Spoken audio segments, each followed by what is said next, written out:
নিম্নচাপের প্রভাবে রাজধানী সহ সারা দেশে বৃষ্টিপাত অব্যাহত রয়েছে, যা আরও 24 ঘন্টা থাকতে পারে বলে জানিয়েছেন আবহাওয়া অধিদপ্তর। ভারী বৃষ্টিতে খুলনা, বরিশাল, পটুয়াখালী, নোয়াখালী, চট্টগ্রাম ও কক্সবাজারের নিম্নাঞ্চল প্লাবিত।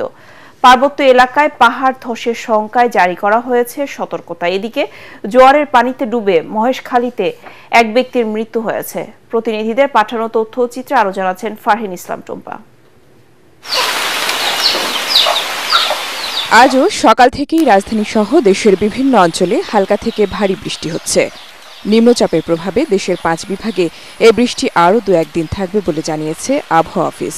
মোনালিসা হেভি ফ্লো 15 পিস প্যাকেটের সাথে 8 পিসের একটি প্যাকেট একদম ফ্রি। ভারী বৃষ্টিপাতের কারণে রাজধানী সহ দেশের বিভিন্ন স্থানে জলাবদ্ধতার সৃষ্টি হয়েছে। খেটে খাওয়া দিনমজুর মানুষের দুর্ভোগ চরমে।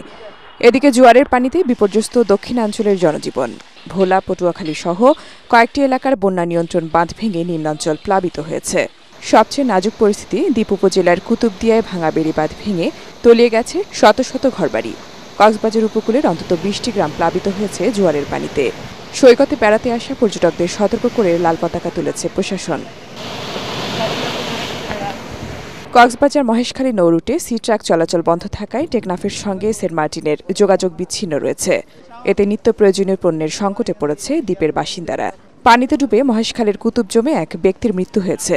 মহেশখালী উপজেলা নির্বাহী কর্মকর্তা জানান, ঝুঁকিপূর্ণ এলাকার বাসিন্দাদের নিরাপদ আশ্রয় নেওয়ার পাশাপাশি সার্বিক সহায়তা দিতে কাজ করছে প্রশাসন। ফারহিন ইসলাম টুম্পা, এটিএন বাংলা।